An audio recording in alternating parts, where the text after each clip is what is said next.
Thank you, Oppo, and thank you, everybody. Okay, so 12 minutes to run through quite a big subject.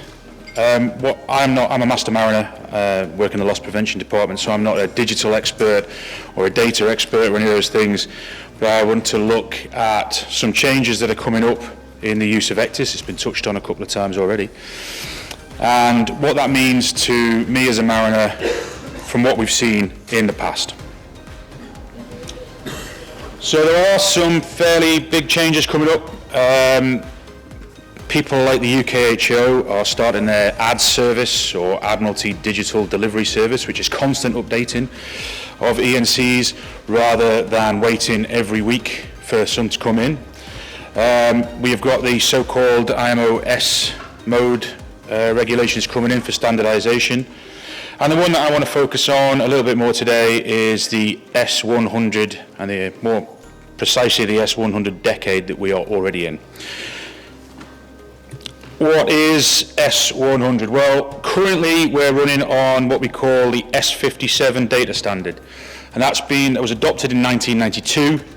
So clearly, since 1992, a lot of things changed. I've lost a lot of hair, and basically, digital navigation has changed and advanced greatly in that period. And the IHO S57 data standard is no longer really able to support these changes. My colleagues or my friends from the IHO refer to it as creaking at the seams.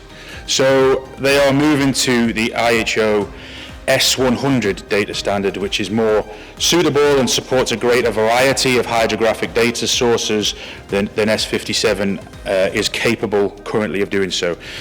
So you've got there an ENC from S57 and a potential IHO S100 ENC.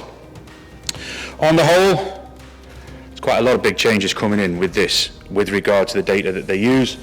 And that from the IHO there shows you the first step and the second step of how they're going to roll this S100 out. S101 being the ENCs themselves, and then things like bathymetric, surface data, water levels, surface currents. So it will assist, if used properly, with navigational safety. It will assist the seafarer in their day-to-day job if used correctly.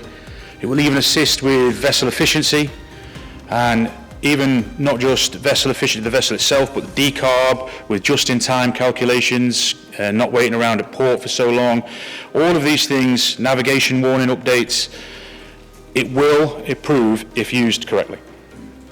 It will even improve how data is delivered and updated on board. A good example, passage planning. The data that is now contained in S100, rather than going to all corners of the bridge to get your tide tables, to get your sailing directions, to get your chart catalogue, that is all now contained in one place. So it should be more efficient, and if used correctly, there should be less chance for error and made easier for the bridge teams. As we saw from Appo's presentation earlier, they want to do less for more, okay? So this should help a little bit with that. Another example, other than passage planning, would be the use of safety settings. So you can see here we've got a 6 metre safety contour set. There isn't a 6 metre contour, so it defaults to a 10 metre contour line. But in the S100, the gridded data will allow a much more accurate. So there's the efficiency straight away. Rather than saying I can't cross that 10, you can actually start to navigate with a bit more confidence and safety within more accurate parameters. So that's a practical example of, if used correctly, how it will work. Whilst this is not a mature data set, it was tested recently. This is the S102 bathymetric data for bringing in a large semi-submersible crane barge into Haugesund. Previously would have been quite difficult with an S57 ENC. However, they managed to get this in using the more accurate data in alongside Haugesund, alongside Kongsberg. This I should add is a trial, and the data used is not fully mature yet, but it was a good example of how this could in the future assist enhancing both operations and navigational safety. So I called it the S100 decade, and 2020 the IMO ratified the S100, and work will begin very, very soon on transferring from S57 to S100. And hopefully by 2025, that work will be complete. In January 2026, it can be introduced for use, we hope, or the IHO hope.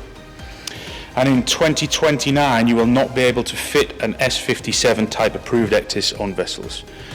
So those dates are fairly fluid, as I understand. Maybe my panelists from NavTor can help a little bit more with that. But there's no sort of firm dates in there as yet. And there will be this crossover period as well, as shown here, where you'll see this term DF ECDIS, or dual fuel ECDIS, one that can both use the S57 data and the S100 data.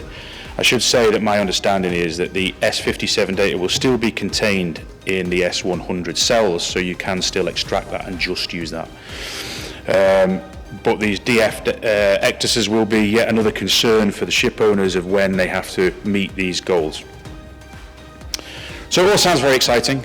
Increased efficiency, increased navigational safety. But at the beginning, you'll see the slide was entitled Lessons Learned. And as a seafarer, ex-seafarer, and a loss prevention guy, why was it entitled that? Because whilst the technology sounds great, I kept saying the same thing over and over again through the first part of that presentation, and that was, if used correctly. Okay, so it's not just about the guys that are making the data, it's not just about the suppliers, it's not just about the ECDIS producers, it's about the guys that are on the coalface using it. And we had this problem when we rolled out ECDIS the first time, that everybody was very excited about the use of ECDIS, but actually the crew were left a little bit, here it is, off you go. An example is these. We're still dealing with a misunderstanding of category zone of confidence that's been there since the dawn of time. We still see groundings where people are unaware of the quality of the hydrographic data now. We still see that right now, and that's been there for quite a long time. So if things like this have been there for that long and still people don't understand them, and we're about to move into the next phase where all those wonderful things are available, we have to make sure that the people that are on the coalface, the guys on the bridge, understand that. We still see these things. Went into a ship manager's office who said, this is the best thing ever, we can just do whatever we want when we see this symbol on our ENC. No sort of allowance for the positional accuracy or the depth accuracy or where that data came from was applied to their underkeel clearance, because as far as they were concerned, 6 stars was perfect. Okay, so there's still a misunderstanding, and yet we're about to move into another phase. So ship owners are left now wondering what's going on, because whilst the IHO and all these people are doing wonderful work and getting this prepared, I am yet to hear very much from the IMO and STCW about model ECDIS courses, training, changes that are going to be required. So there's going to have to be changes to things like generic training courses, your familiarization, your procedures for passage planning, and the use of ECDIS on board. And what we don't want to see is the same as last time, where this is just rushed out at the last minute because the technology is there and required and nobody really knows what's going on. So it's left to the clubs and training providers outside of the IMO to try and push forward some understanding of what is going on. In NorthStandard, we have come up to launch soon with a training assessment for our members. This will hopefully assist, and as S100 changes come in, we will update the training assessment for members so that there is something there to maybe pick up the slack that was missing in the first rollout, S57, even S52.